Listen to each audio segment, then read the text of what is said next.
Actress Betsy Brandt has portrayed a number of characters throughout her career in the television medium. You might recognize her, though, from her time as Marie, the sister-in-law of one Walter White, on the phenomenal series Breaking Bad. Well, she currently stars as the mother of three on the CBS comedy Life in Pieces. It returns this week for the start of season 2. Here's just a piece, if you see what I did there, of what we will see from the family in the season premiere.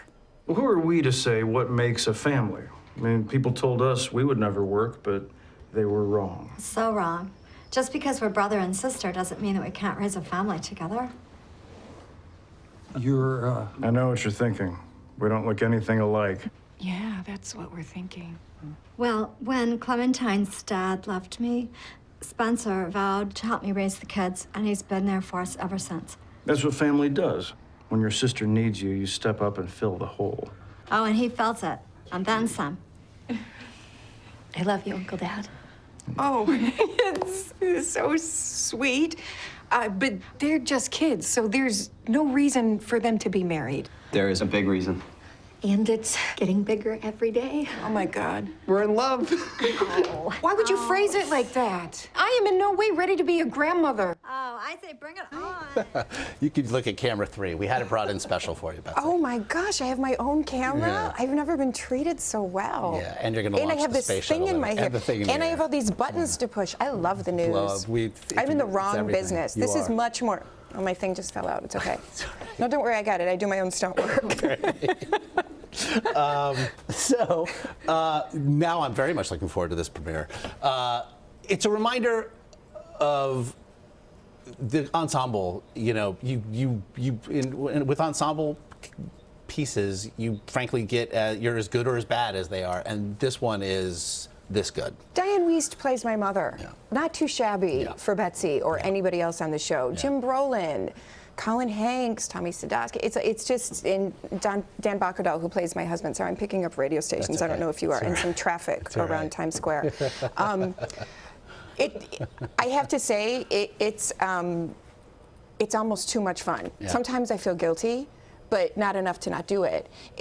We have a blast and we laugh a lot. Some of what we do and say is not appropriate for network television, but we have a fantastic time and we have the best writers. And Justin Adler, who is the creator of our show, when I met with him before signing on to this project, I'd only felt that way about somebody before, and it was Vince Gilligan on Breaking Bad, and that served me very, very well, and was such a phenomenal experience. A good gut instinct to have, if nothing else.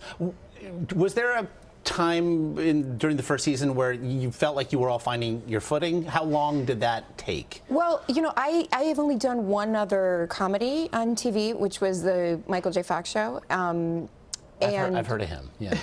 I don't know if you've got a future in the business. Yes, that one. And that was amazing. And it was, it's Michael J. Fox. Yeah. Like, he's a genius and lovely and amazing. So I still feel like, and every show's different, I feel like I'm still kind of figuring my way through it, but it's fun. I like to mix it up and do something different from what I just did.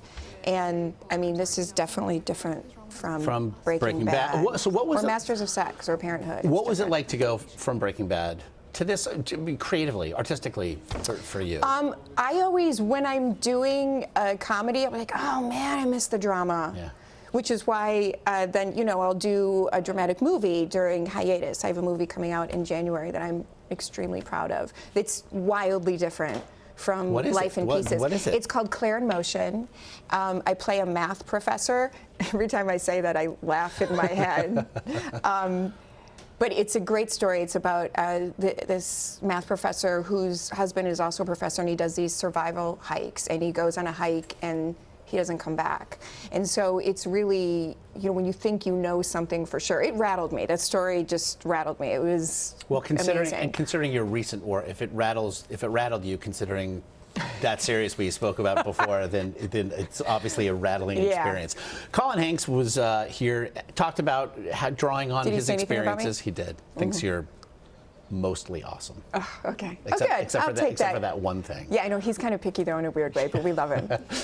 Parent drawing on your experiences as one. I know you get lost in a character, but are you getting lost with your stuff? Oh yeah, like I mean, my thing about I love playing Heather. Heather's probably the happiest person I've ever played. So in that way, she's closer to me. Like, and I mean, don't get me wrong, I loved Marie, but she's just like that was a totally different person than who I am.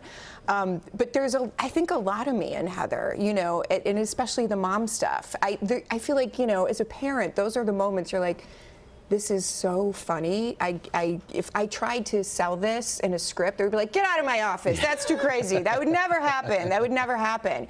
But those are the moments I feel like we put in the show. And I just love that Life in Pieces is really funny, but it's very honest. I know it's a different network, but I was a huge fan of Parenthood. Yeah. And I feel like this is kind of the comedy version of that show. I cannot, you know, I wish I had another hour just to empty the bag on the Breaking Bad questions I have for you. You mentioned Marie. You loved playing her. Yeah. Interestingly, as the show took hold, she seemed to be the character that people could almost hate. And it felt like, in part, they hated her for reasons that were nevertheless legitimate. Almost like you were the first one to kind of call it as you saw it. She was honest. And it was, I felt like viewer response collectively was, wait, don't ruin the anti-hero Don't stuff. say anything What bad are you about doing? murderous Walt. No, listen, I was in that too. I'm like, oh, spoiler alert, like after the kid on the bike. Yeah. I was like, man, it's so hard to still love you, but there's a part of me that does. Please don't think I'm a terrible person. It's all right. But I think that's like one of the things that, and he does so many things beautifully, but that's one of the things Cranston does, you know, and he did it. He took us along with him, and we were, I mean, everybody was surprised to still be rooting for Walt. Well, and he was on CBS this morning a few days ago saying, you know, how Vince had gone to bat for him. Yeah, Big fan.